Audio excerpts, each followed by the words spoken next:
What was your main brief coming into Kenya? Thank you very much, Larry. It's a pleasure to you. The pleasure's all mine.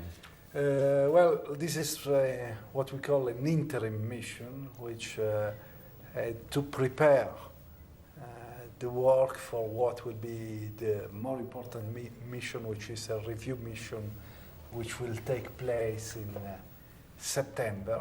Right. And that mission will prepare recommendations for the board of the International Monetary Fund in order to disburse a tranche of the loan that we have with Kenya. Our financial support promotes economic reform in the country, and we have committed around $800 million in support of Kenya, of the authorities' reform program. We have disbursed 500 million. Right. And there are other 3 tranches to be disbursed.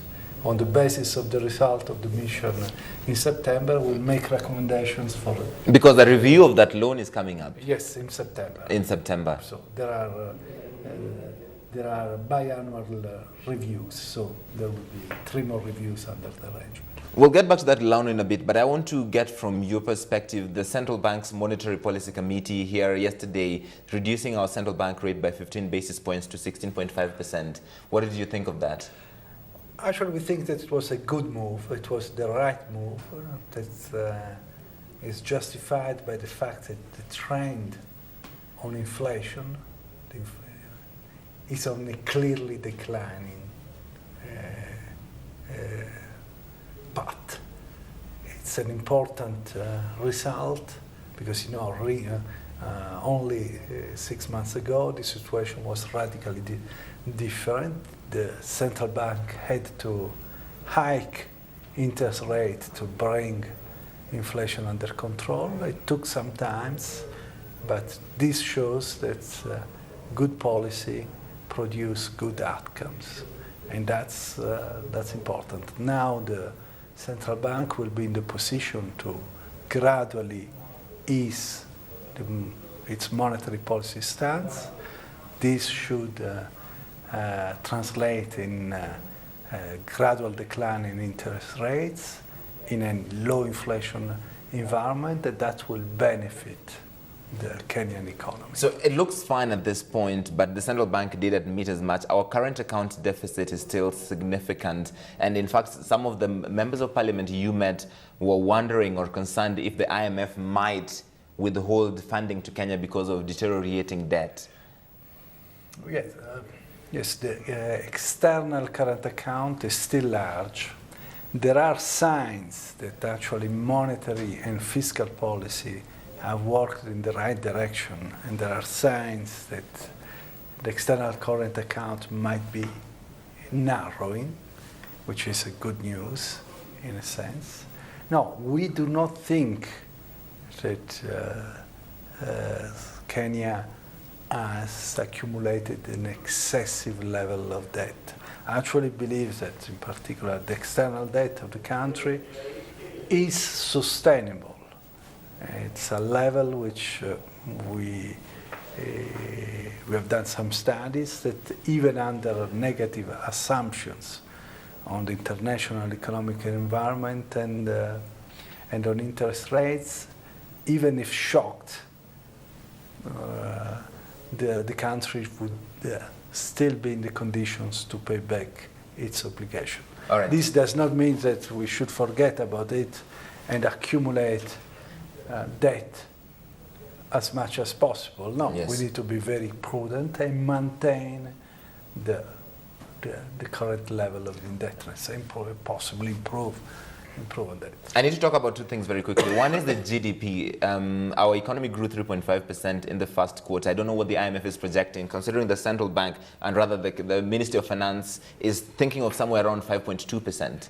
Yes, we are close to the Ministry of Finance on that. We think that actually,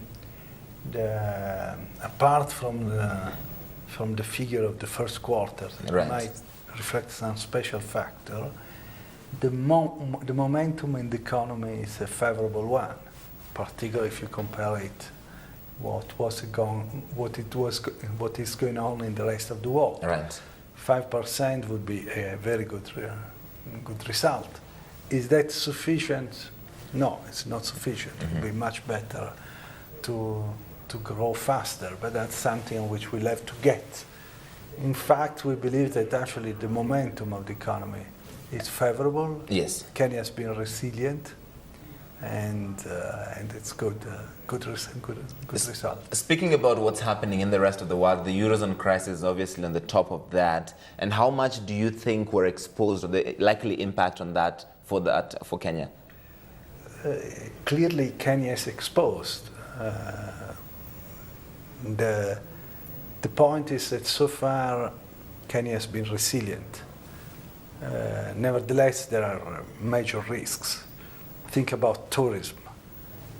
Kenya is going to suffer from it, for sure, and some impact will be there. It is true that there has been diversification away from European tourism, and more tourists from emerging markets are coming in.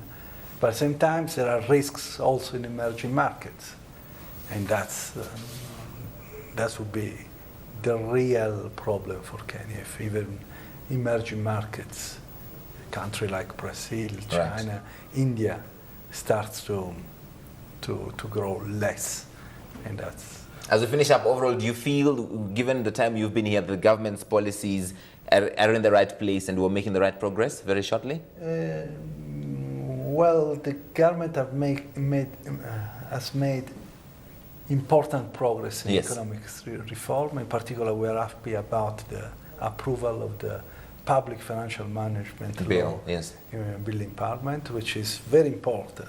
It's a game changer, we think. It will improve the management and accountability of public resources, will reduce the scope for corruption, and I think will be something very positive. In general, as we discussed, also macroeconomic policy have been successful in reducing inflation and also reducing vulnerabilities. It's a start, and it's encouraging. We'll leave it there. Many thanks, Domenico Fanizza, Assistant Director for the IMF's African Department. We appreciate your time. Larry, thank you very much.